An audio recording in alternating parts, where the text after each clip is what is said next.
Puji nama Tuhan, Shalom. Bagaimana respon kita seandainya apa yang terjadi di dalam kehidupan kita tidak sesuai dengan yang kita inginkan? Bagaimana respon kita apabila apa yang terjadi di dalam kehidupan kita tidak sesuai dengan yang Tuhan sudah janjikan di dalam kehidupan kita? Bagaimana respon kita seandainya apa yang kita alami tidak sesuai dengan apa yang kita pikirkan?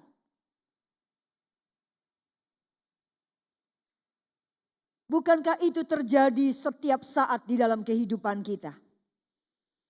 Bukankah setiap kejadian demi kejadian tidak selalu seperti apa yang kita mau, tidak selalu seperti apa yang kita pikirkan, dan tidak selalu seperti apa yang Tuhan menjanjikan? Mari kita belajar dari seorang yang luar biasa yang ada di dalam Alkitab. Dia bernama Abraham. Kalau kita mau belajar lebih mengenai Abraham, itu pelajaran yang luar biasa. Pada waktu Abraham berumur 75 tahun, itu tidak muda lagi. Itu sudah cukup tua juga pada waktu itu. Pada waktu Abraham sudah berumur 75 tahun, kemudian Tuhan mengatakan tinggalkan ayahmu dan saudara-saudaramu dan pergi ke satu tempat yang Tuhan janjikan. Bayangkan, Abraham anak nomor 1. Anak nomor 1 punya tanggung jawab untuk memelihara orang tuanya. Tapi kemudian Tuhan mengatakan move, pergi, tinggalkan ayahmu. Pergi ke satu tempat yang Tuhan janjikan. Kalau kita disuruh pindah dari satu tempat ke tempat lain, hanya ada satu hal yang kita harapkan. Perbaikan. Kalau tidak ada kemajuan, tidak ada perbaikan, ngapain kita pindah? Karuan di sini. Tapi Tuhan katakan pindah, tinggalkan itu. Ini kan menunjukkan kesan seperti aku nih kayak anak nih gak tahu diri. Aku anak yang gak bertanggung jawab. Dan ke negeri mana Tuhan gak ngomong. Ke negeri yang seperti apa Tuhan gak ngomong. Jalan aja. Padahal tempat di mana Abraham tinggal itu adalah satu tempat, satu kota besar. Itu kota besar. Itu tempat di mana orang-orang berdagang pada waktu itu. Jadi itu adalah satu tempat yang boleh dikatakan diidam-idamkan oleh banyak orang untuk bisa stay di situ. Karena ibaratnya sembarang kalir ada di sana. Tapi itu yang Tuhan mengatakan. Pada waktu Abraham pergi mengikuti apa yang Tuhan katakan. Sekalipun di sini rasanya kok gini gitu. Apakah benar bahwa tempat yang dijanjikan Tuhan adalah tempat yang jauh lebih enak dari yang dia tinggal? Enggak. Kalau kita membaca di dalam Kejadian pasal yang ke-13 kita tahu bahwa satu kali Abraham menemukan bahwa tempat itu adalah tempat yang mengalami bencana kelaparan. Saking dahsyatnya bencana kelaparan, mau tidak mau Abraham harus hijrah ke Mesir. Pada waktu ini terjadi dalam hidup kita, mau bilang apa kita kepada Tuhan? Mau nilai apa kita kepada Tuhan? Mau ngomong apa kita? Mau juluki apa Tuhan yang kita sembah? Tuhan yang bohong?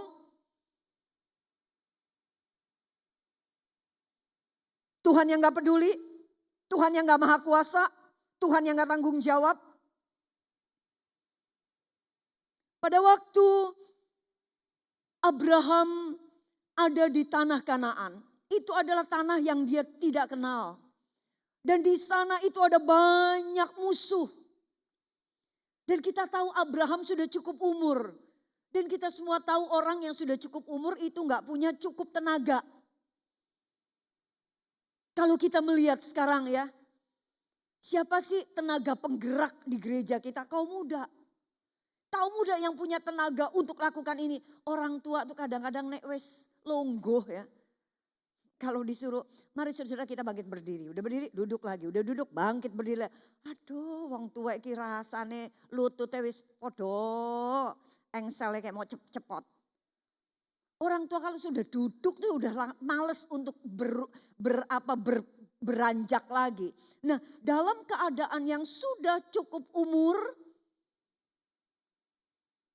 ternyata Tuhan harus mengizinkan hal-hal terjadi di mana gembala-gembala keponakannya si Lot itu bertengkar dengan gembala-gembalanya si Abraham.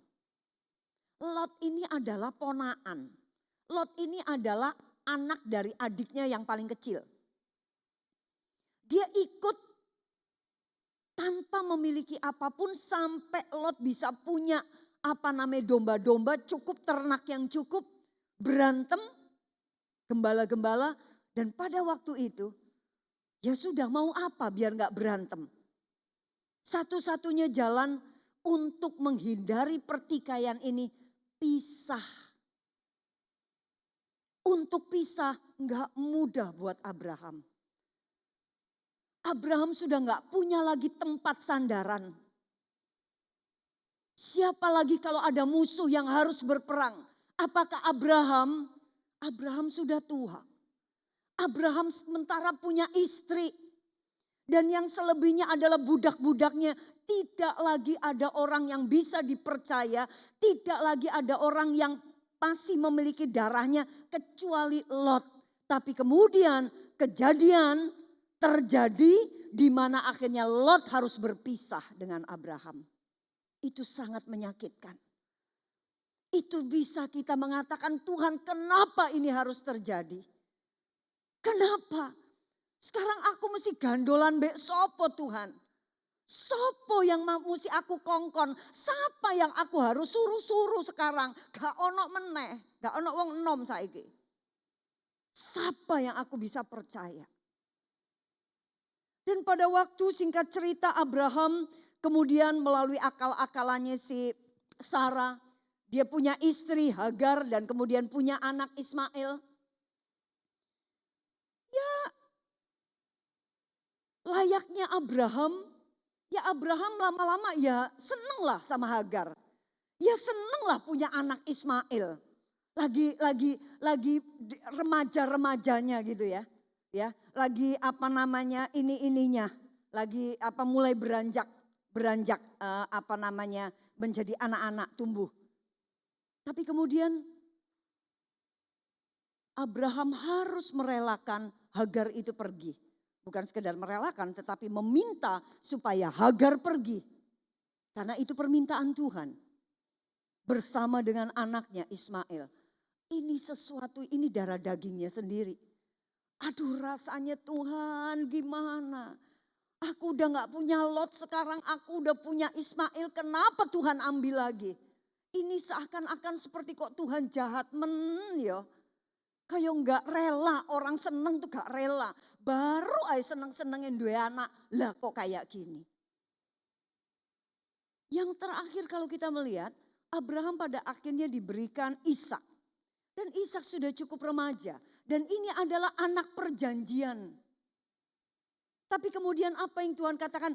Abraham serahkan Ishak. Apa Tuhan ini?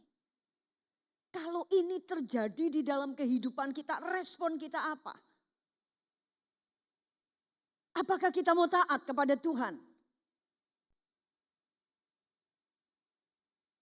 Apakah seperti saya, tadi pagi saya berkhotbah dan saya mengatakan kalau sampai Tuhan mengambil suami dan kedua anak saya terang-terangan bilang sama Tuhan, saya gak mau jadi orang Kristen lagi. Saya gak mau ikut Tuhan. Kalau ikut Tuhan ternyata isinya cuma diambil. No, mendingan saya gak ikut Tuhan kalau begitu. Buat apa ikut Tuhan? Saya gak bisa lagi percaya dengan janji Tuhan. Tuhan datang untuk memberikan hidup dan hidup yang berkelimpahan. Gak bisa. Kalau ini terjadi dalam kehidupan kita, masihkah kita mau beriman kepada Tuhan? Kalau ini terjadi di dalam kehidupan kita, masihkah kita mau taat kepada Tuhan?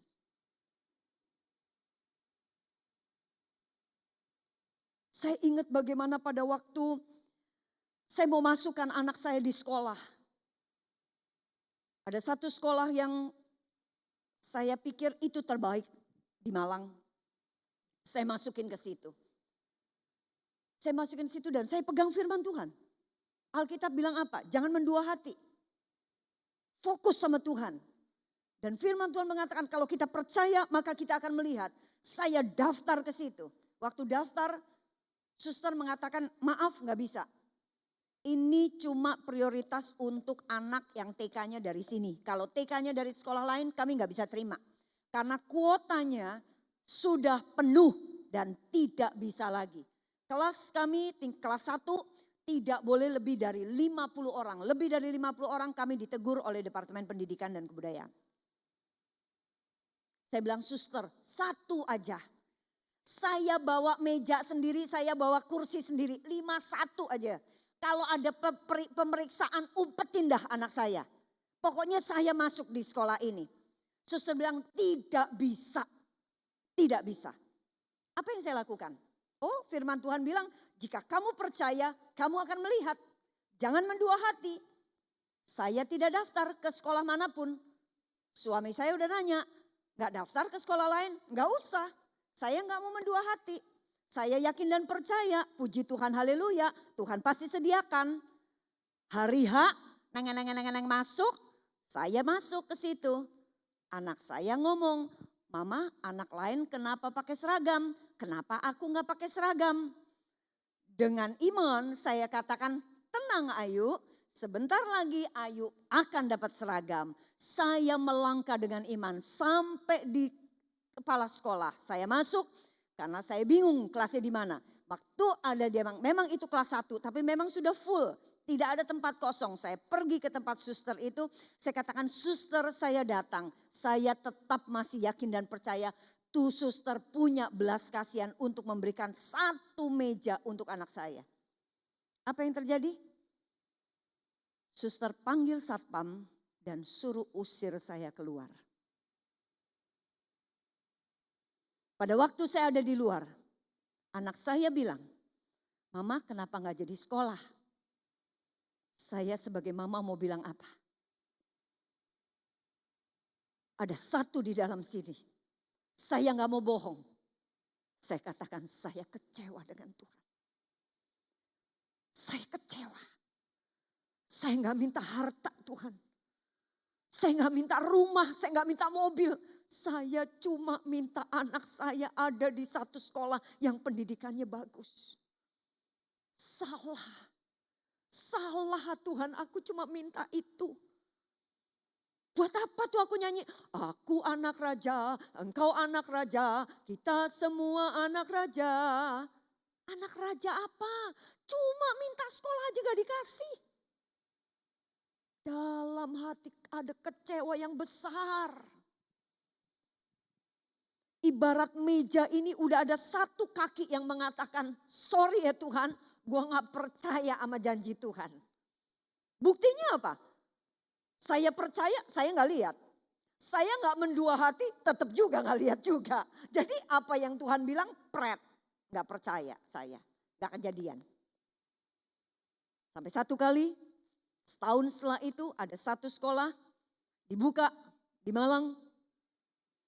Kepala sekolahnya telepon saya bilang, Bu Esther ayo masukin anaknya Bu Esther ke sini. Saya bilang sekolah itu aja aku gak bisa, ngapain aku sekolah itu lagi. Tambah gak bakalan diterima, apalagi itu sekolah jauh lebih mahal, jauh lebih elit. Udah dah, saya tidak mau membuat kaki meja berikutnya dengan mengatakan tuh kan Tuhan emang begitu kan, Tuhan emang gini. Saya cuma dari sini ngomongin, udah deh Ter, lu tahu diri. Tahu diri Ter, lu udah anak lu sekolah yang biasa-biasa aja, lu gak usah mikir muluk-muluk yang ke situ-situ gak usah. Itu yang ada di dalam diri saya gak mau daftar. Tapi orang itu terus telepon, Bu Esther ayo dicoba saja, dicoba. Dia kan gak tahu perihal traumatisnya saya sebelumnya. Cuma ayo Bu Esther, ayo Bu Esther, ayo Bu Esther. Ya saya lama-lama gak enak juga ya.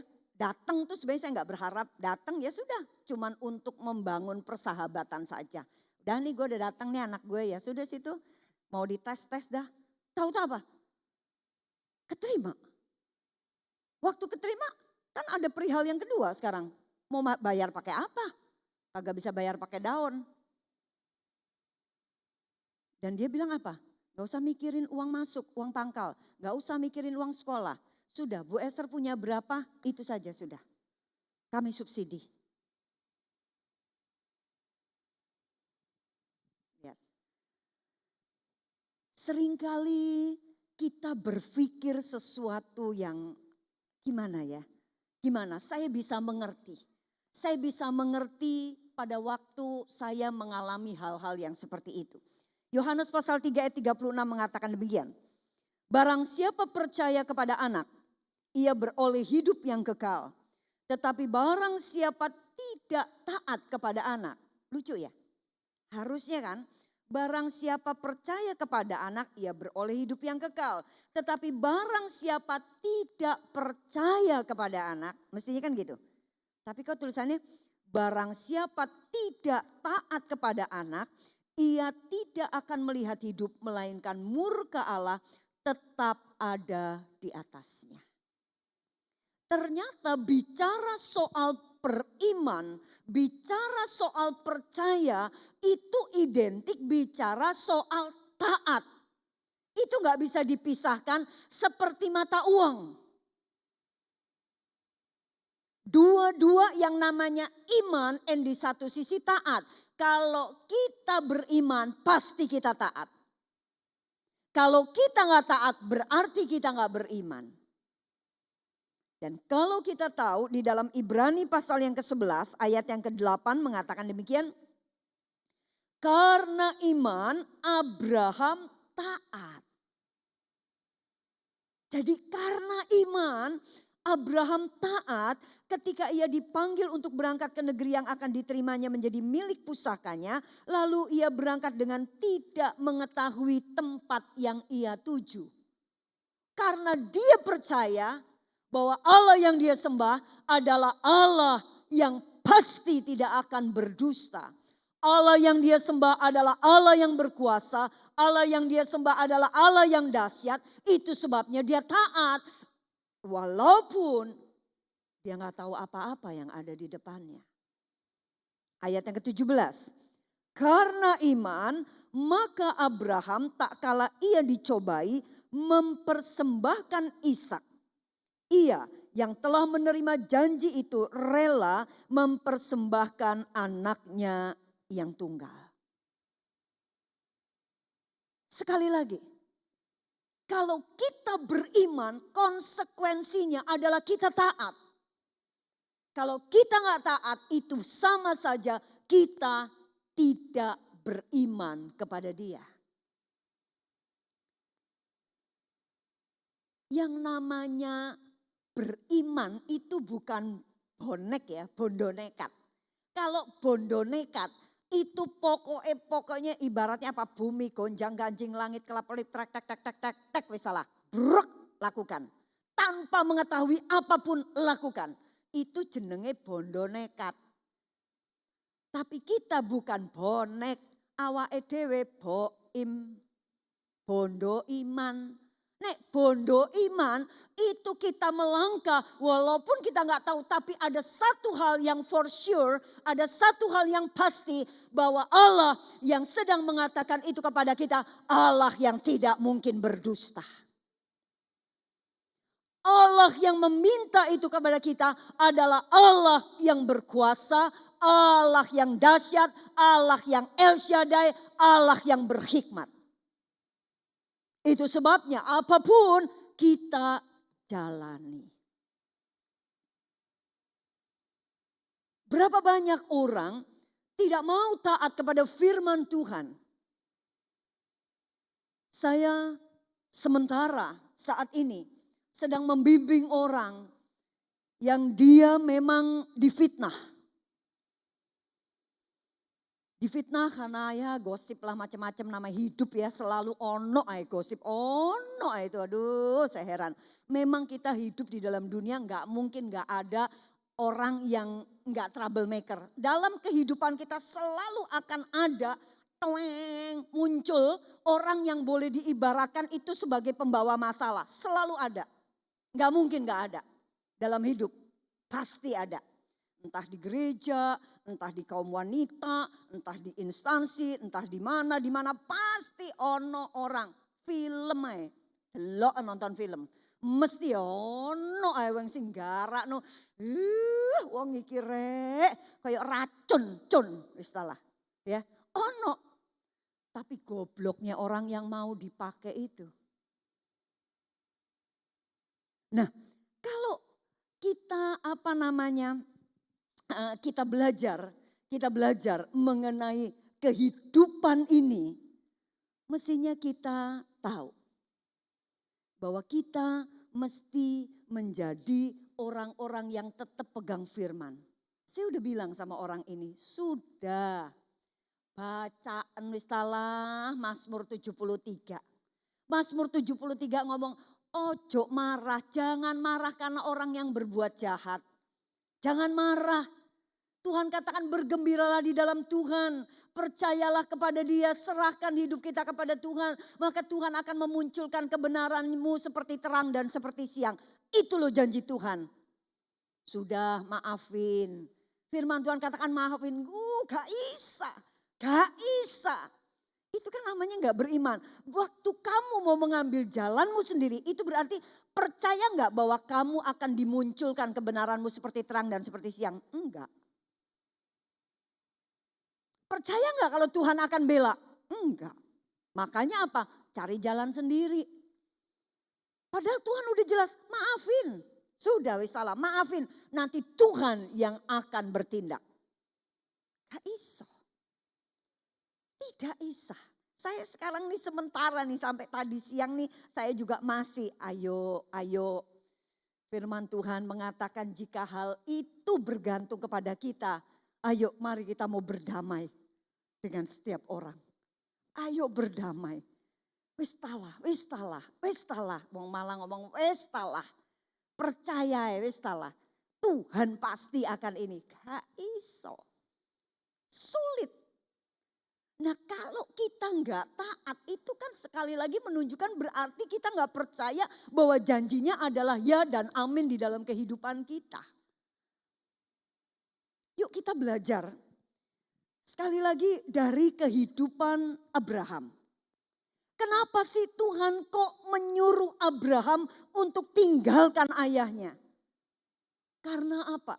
Kalau kita tahu di dalam kalau kita baca di dalam kitab Kejadian, kita akan mengerti bahwa Abraham itu kan keturunan dari Nuh, ya. Nuh itu punya anak Sem. Sem punya anak Arpaksad, ya. Arpaksad punya anak Seleb, ya, punya anak Selah. Selah itu punya anak Eber. Nah, dari mulai Nuh sampai Eber itu semua orang-orang yang beriman kepada Tuhan. Tetapi mulai keturunan yang keenam, ya, mulai Pelek.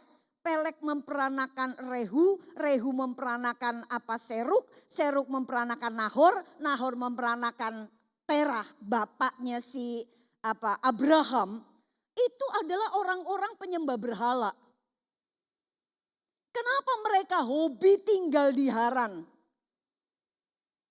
Kenapa mereka suka tinggal di kota itu? Itu kota maksiat, itu kota berhala di situ tuh. Tempatnya orang dari berbagai macam datang karena pelabuhan kan, datang ke situ bawa dewanya satu naruh di situ, entar dari India datang lagi dari ini, entar dari mana datang lagi satu, entar dari mana datang lagi satu, itu tempat berhala. Dan mereka hobi tinggal di situ karena apa? Ya inilah kami. Dan Tuhan gak mau Abraham seperti itu. Kalau terus Abraham ada di situ, lama-kelamaan Abraham akan menjadi penyembah berhala.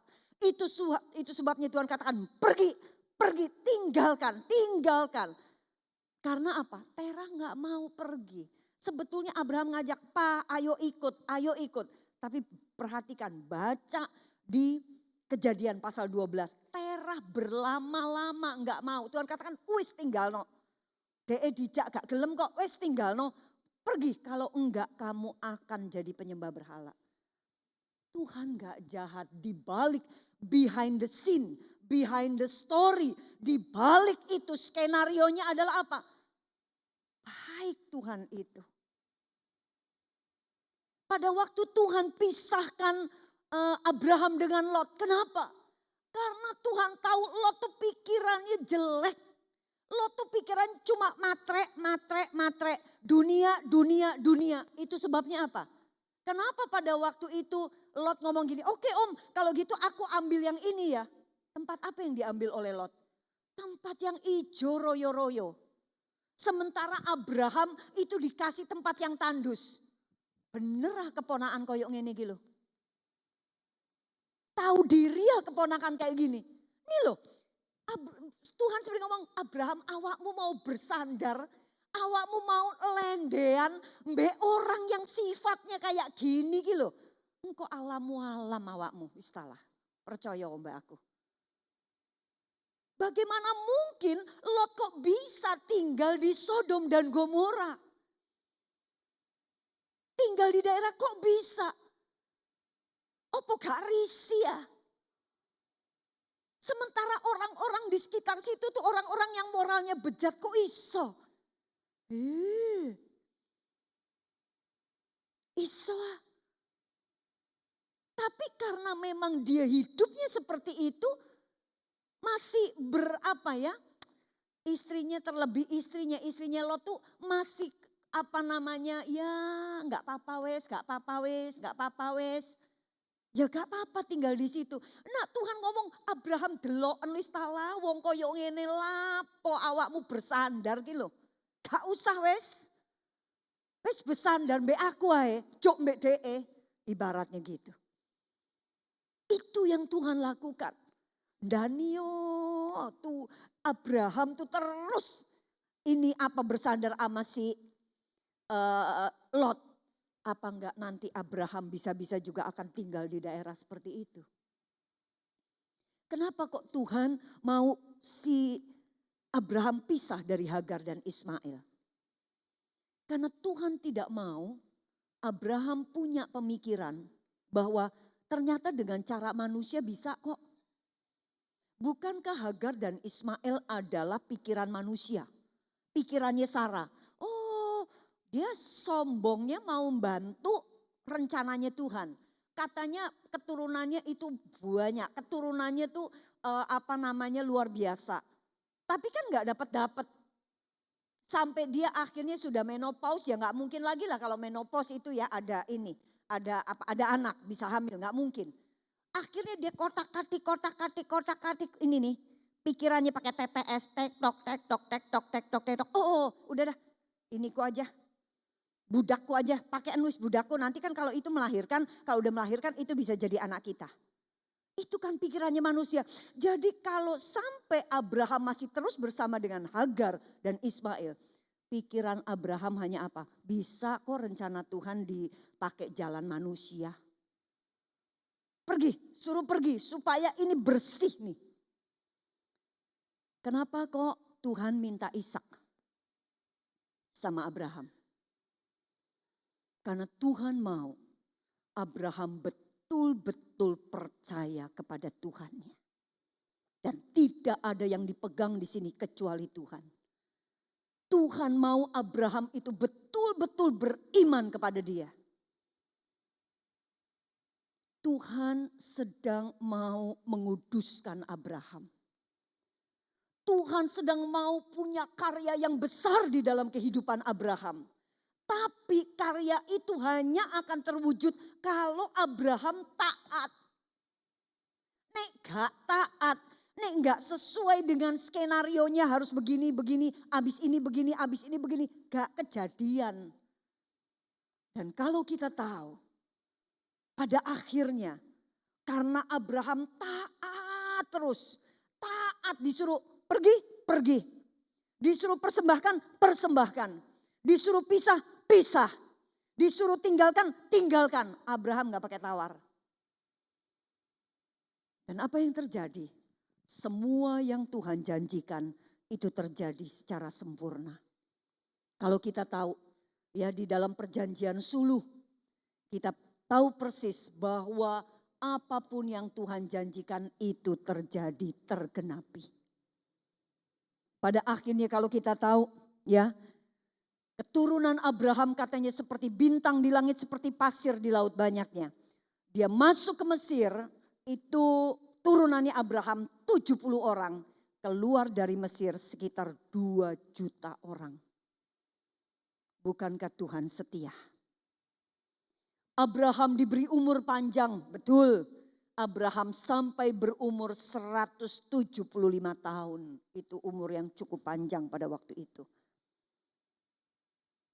Pada waktu Tuhan mengatakan keturunanmu akan menjadi budak di negeri orang selama 400 tahun. Abraham ya bingung-bingung, kok bisa keturunanku jadi budak? Kejadian. Pada akhirnya keturunan Abraham menjadi budak di Mesir selama 400 tahun. Dan setelah itu mereka bisa keluar. Dan Tuhan katakan, aku akan menghukum bangsa yang memperbudak engkau. Dan betul Tuhan pada akhirnya menghukum Mesir dengan 10 tulah. Dan kemudian juga Tuhan menghukum Mesir dengan dimasukkan mereka ke dalam Laut Merah. Pada waktu Tuhan berjanji, engkau akan mendapatkan tanah Kanaan menjadi tanah pusaka. Betul pada akhirnya tanah Kanaan menjadi tanah pusaka. Waktu Tuhan berjanji engkau akan memiliki harta yang banyak yang luar biasa. Pada waktu bangsa Israel keluar dari tanah Mesir, mereka membawa harta yang sangat banyak. Itu sebabnya mereka sampai bisa bikin lembu emas. Karena banyaknya emas-emasan harta yang mereka ini. Pada waktu Tuhan mengatakan keturunanmu yang keempat akan kembali lagi ke tanah perjanjian. Itu bicara mengenai apa? Tulang-tulangnya Yusuf. Keturunan keempat. Semua yang Tuhan katakan itu digenapi. Asal apa? Kita taat. Hari ini mungkin kita masih bertanya-tanya di mana rancangan Tuhan yang penuh dengan damai sejahtera, masa depan yang berpengharapan. Mana? Tuhan tidak pernah berdusta selama kita mau taat kepada Dia. Pada waktu kita saat ini mengalami persoalan, Tuhan katakan kita akan keluar sebagai orang-orang yang lebih daripada pemenang. Belum lihat, tapi mari kita taat saja. Sekalipun permintaan Tuhan adalah permintaan yang gak masuk akal, taat saja, niscaya pasti Tuhan akan menggenapi. Kita akan keluar sebagai orang-orang yang lebih daripada pemenang. Sulit buat kita dalam keadaan pandemi seperti ini, kekurangan. Tapi kita masih harus membayar persepuluhan. Tapi Tuhan katakan, uji aku. Kalau kita mau taat saja memberi buat pekerjaan pelayanan Tuhan, masakan Tuhan tidak membukakan tingkap-tingkap langit bagi kita. Taat. Pada waktu kita mengatakan kita percaya kepada Tuhan, di saat yang sama, mestinya kita menjadi taat kepada Dia. Iman memang sangat dibutuhkan di saat-saat masa sulit seperti saat ini. Ini membutuhkan iman. Gimana nih? Sekarang Omikron lagi baru datang. Ntar abis Omikron apa lagi datang lagi, kita kagak tahu dan namanya bagus-bagus betul. Mungkin lebih bagus dari anak-anak kita kasih nama. Kita nggak tahu. Apalagi. Ini dibutuhkan iman. Dan iman yang apa? Dan iman yang tuntas itu diwujudkan melalui apa? Melalui satu perbuatan, taat. Kitab Yakobus mengatakan iman tanpa perbuatan itu semua sia-sia. Sekali lagi Yohanes 3 ayat 36 mengatakan, kalau kita memang beriman kepada Tuhan, maka kita pun semestinya menjadi taat kepada Tuhan. Tuhan katakan satu kali aku akan datang ke bumi ini dan mencari masih adakah iman di bumi ini. Dan iman itu berarti Tuhan sedang mengatakan masih adakah orang-orang yang taat kepadaku. Karena kalau kita taat, itu berarti kita percaya bahwa Dia adalah Allah yang pasti akan memberikan yang terbaik buat kita. Kita akan tundukkan kepala bersama. Haleluya. Tuhan ada di hadapan kita. Tahun 2022 ini, sulitkah keadaanmu? Kaburkah masa depanmu? Apakah ada awan yang pekat yang ada di hadapan kita?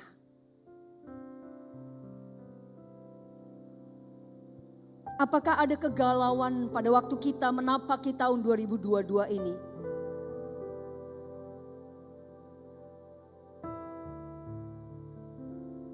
Tapi ingatlah janji Tuhan.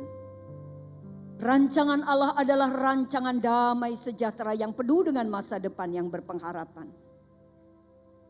Janji Tuhan, aku sekali-kali tidak akan pernah meninggalkan engkau dan membiarkan engkau. Janji Tuhan, aku akan memenuhi segala kebutuhanmu. Janji Tuhan, kita akan keluar sebagai orang-orang yang lebih daripada pemenang.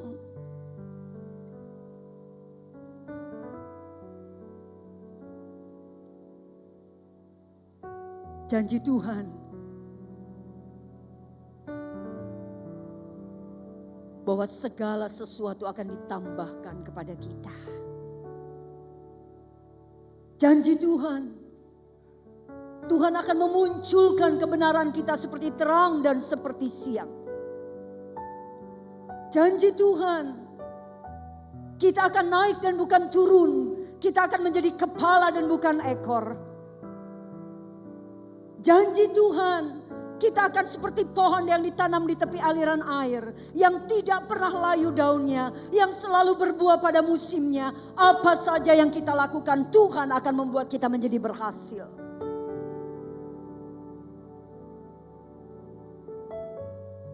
Masihkah kita percaya dengan janji Tuhan? Masihkah kita mau beriman kepada Dia? Firman Tuhan mengatakan tanpa iman tidak mungkin kita berkenan kepada Tuhan. Kalau kita beriman kepada Dia, lakukan apa yang Dia mau. Lakukan apa yang Dia minta. Lakukan apa yang seharusnya kita melakukan sebagai orang-orang percaya. Sebagai orang-orang beriman. Dan semuanya itu ada di dalam Alkitab.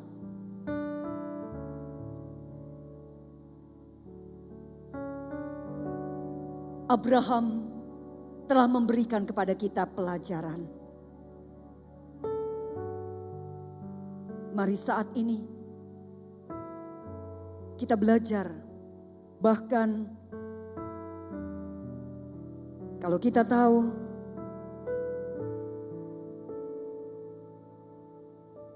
Galatia 3 ayat yang ke-9.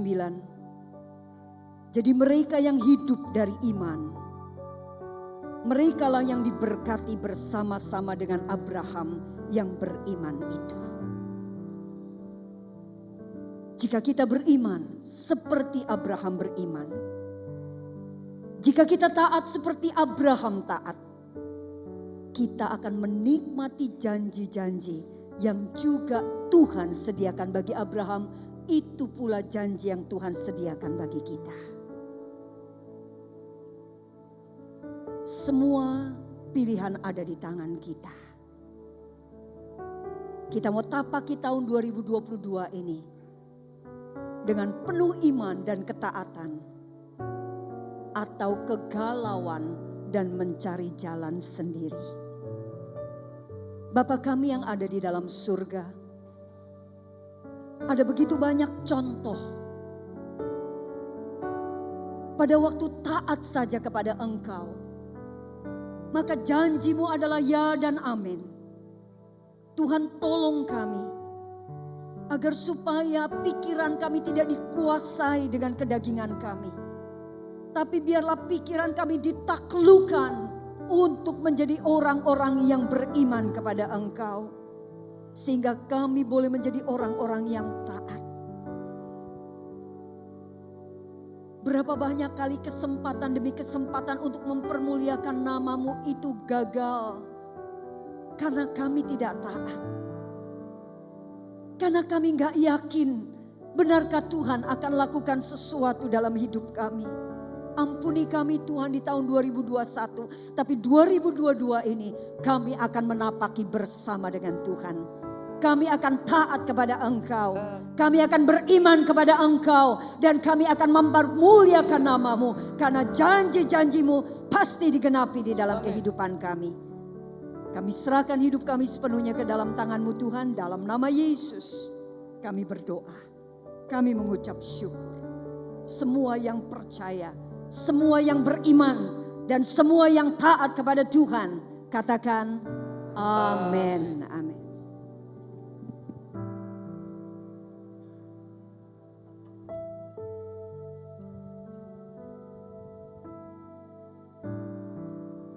Ku pandang wajah-Mu dan berseru. Mari kita bangkit berdiri bersama-sama. Pertolonganku datang dari-Mu, peganglah tanganku, jangan lepaskan. Kaulah harapan dalam hidup. Mari angkat tangan kita di hadapan Tuhan. Ku pandang wajah-Mu dan berseru, karena pertolongan kami datang dari-Mu Tuhan. Peganglah tanganku, jangan lepaskan. Kaulah harapan dalam hidup. Dengan sungguh-sungguh katakan sekali lagi, haleluya, haleluya Tuhan. Ku pandang wajah-Mu dan berseru, pertolonganku datang dari-Mu. Peganglah tanganku, jangan lepaskan. Kaulah harapan dalam hidupku. Pandang wajah-Mu, pandang wajah-Mu dan berseru. Pandang hanya kepada Engkau Tuhan. Pertolonganku datang dari-Mu. Peganglah tanganku, jangan lepaskan. Kaulah harapan dalam hidupku. Kaulah harapan dalam hidupku. Hanya Engkau harapan kami. Kaulah harapan. Amin. Dalam hidupku.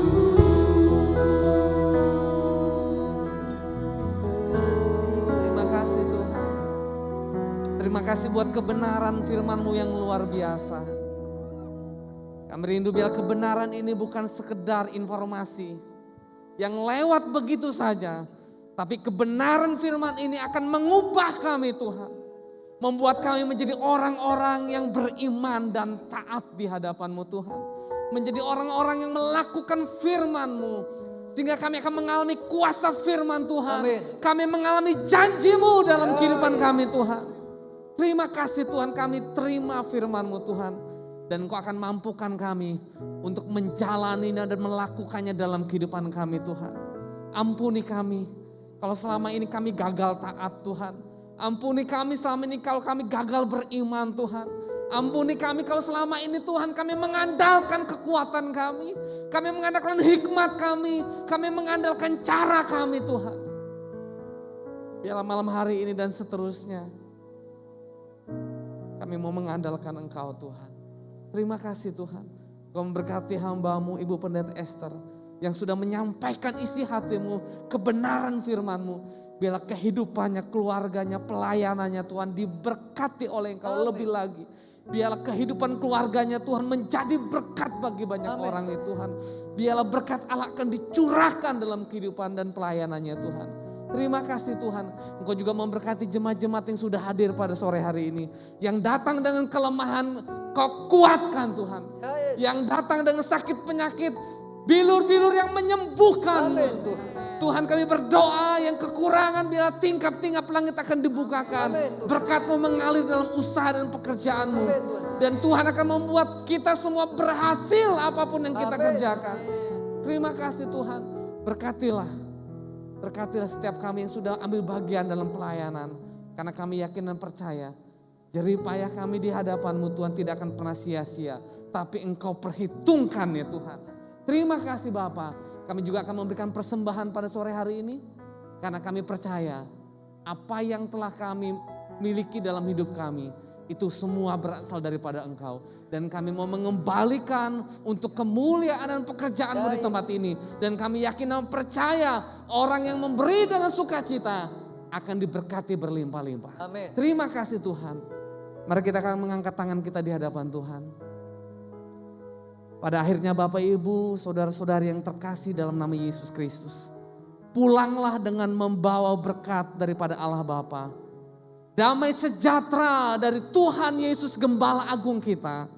Serta kuat kuasa Roh Kudus yang akan menyertai kita, menguatkan kita, memimpin kita. Sampai Maranatha datang untuk yang kedua kalinya.